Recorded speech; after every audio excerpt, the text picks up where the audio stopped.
BJP সদর শহর জেলা কমিটির উদ্যোগে পুণ্যশ্লোক রানী অহল্যাবাই হোলকার ৩০০তম জন্ম জয়ন্তী দিবস পালন করা হয় আগরতলা টাউন হলে।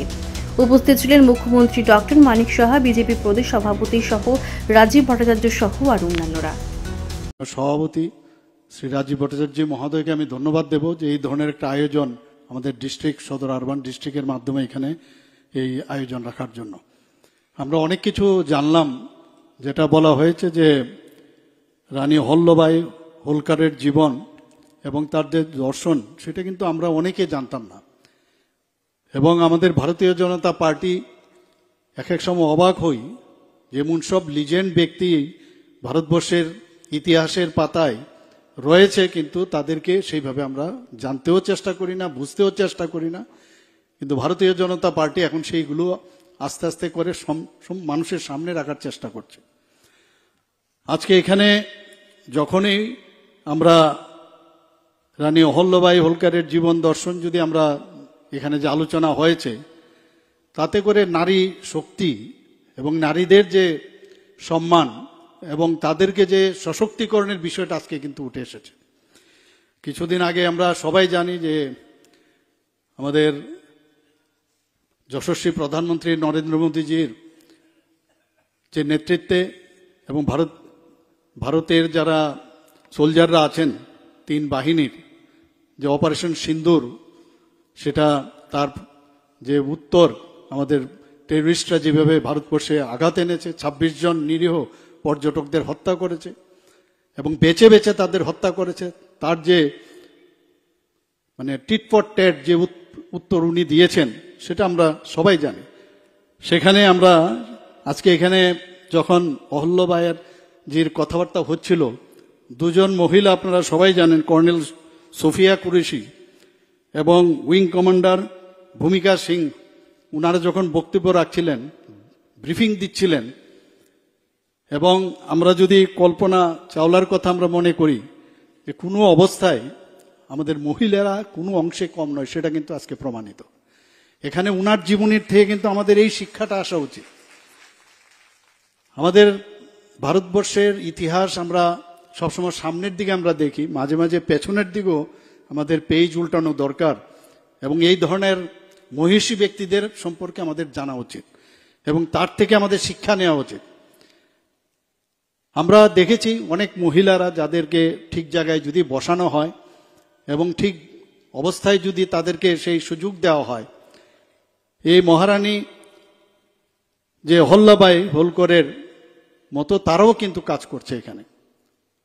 আজকে এই কারণেই কিন্তু আজকে উনার উপর যে ইতিহাস, সেটাকে সামনে রেখে আমরা যারা মহিলারা এখানে আছেন, তারা যাতে আগামী দিনে ইন্সপায়ার্ড হয়ে তারা কাজ করতে পারে, তার জন্য আমার মনে হয় আজকের এই অনুষ্ঠান। This is very important. পুরুষরা তো আছেই, কিন্তু মহিলাদের যে ওই যুগে আজকে 300 বছর আগের ঘটনা যদি আমরা চিন্তা করি, যে যখন খুব অল্প বয়সে উনার বিয়ে হয়েছিল, বিয়ের পর উনার হাজবেন্ডকে হারিয়েছেন, উনার শ্বশুরমশাইকে হারিয়েছেন, উনার ছেলেকে হারিয়েছেন, তারপরেও কিন্তু যেটা বলা হয়েছে যে তৎকালীন সময়ে যেহেতু যদি হাজবেন্ড মারা যায় তাদেরকে আগুনে পড়ে মরতে হতো, সবাই জানি আমরা সেগুলো। সেই জায়গার থেকে নিজেকে মানে ঠিক রেখে যেভাবে রাজ্যের শাসনভার উনি করেছেন এবং মুঘলদের বিরুদ্ধে যেভাবে যুদ্ধ করেছেন, সেটা সত্যি আজকের তারিখে আমাদের শিক্ষণীয় অনেক কিছু। যে অতি অল্প বয়সেও উনি যেভাবে মানে রাজকর্ম চালিয়েছেন, প্রতিদিন মানুষের সাথে কথা বলা, মানুষের সুখ দুঃখ এগুলো বোঝা, আজকেও কিন্তু এটা প্রাসঙ্গিক। আমাদের অনেক সময় অনেক জায়গায় আমরা যখন পথ পেয়ে যাই আমরা কিন্তু ভুলে যাই, কিন্তু যখন এইসব ইতিহাস আজকে এখানে আমরা যখন শুনলাম, আমাদের মধ্যে কিন্তু যখন এইসব জিনিস শুনবো আমরা, আমাদেরও কিন্তু ডাউন টু আর্থ যে বিষয় সেটা আসে মানুষের সাথেই। যে তখন তো নির্বাচনের মাধ্যমে হতো না, যে মহারানী হয়েছে নির্বাচনের মাধ্যমে হতো না, এখন তো নির্বাচনের গণতন্ত্রের মাধ্যমে আমরা সিংহাসনে বসি বা বিভিন্ন পদে আমরা বসি, কিন্তু মানুষের ভোটে যদি আমরা জিতি, মানুষের প্রতি আমাদের যে কর্তব্য সেটা কিন্তু সবসময় মনে রাখা উচিত।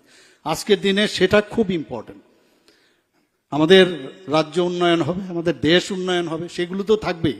আমি সত্যিই আমি আজকে ভারতীয় জনতা পার্টির আমি একজন কার্যকর্তা হয়ে আমি নিজেকে আমি অত্যন্ত ভাগ্যবান মনে করছি যে রানী অহল্যাবাই হোলকরের জীবন সম্পর্কেও তার উনার যে ফিলোসফি সেই সম্পর্ক আমাদের যে এটাকে সামনে নিয়ে আসা সেই কাজটা আমাদের ভারতীয় জনতা পার্টি করছে। সত্যিই অবাক লাগে, এইগুলো কিন্তু কোনো অন্যান্য পার্টির মধ্যে আমরা কোনোদিন দেখিনি। এবং প্রকৃত অর্থে উনি ছিলেন, যদি আমরা যে কথা আমরা শুনেছি যে উনি অ্যাকচুয়ালি মাদারলি ফিগার ছিল, উনি ছিলেন প্রজার জননী। যতটুকু আমি বুঝেছি মানুষের জন্য কাজ করা, সেই কাজগুলো উনি করেছেন। এটা আমি একটা জিনিস পড়ছিলাম উনাকে একদিন, একজন মানে কিভাবে উনি চালাতেন আপনারা জানেন, চিন্তা করুন যে একটা তাঁতি, গরিব তাঁতি একবার উনার কাছে এসছেন, এসে